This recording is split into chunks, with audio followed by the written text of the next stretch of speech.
fish harvest.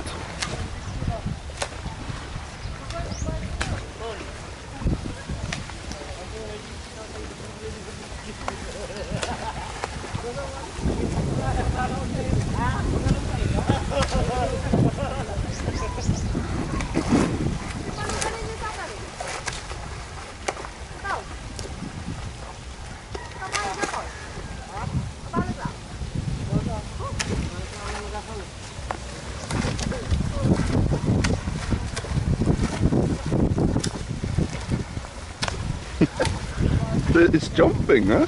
The fish is jumping. Yes, they need to take a shit first before they harvest. Oh. So the, intestine will be clean. Yeah. Expensive. Ah.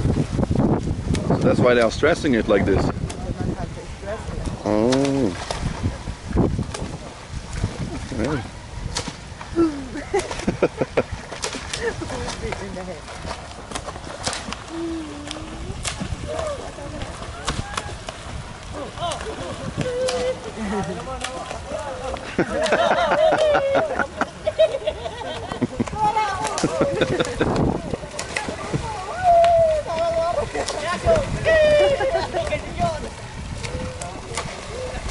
They're playing with it.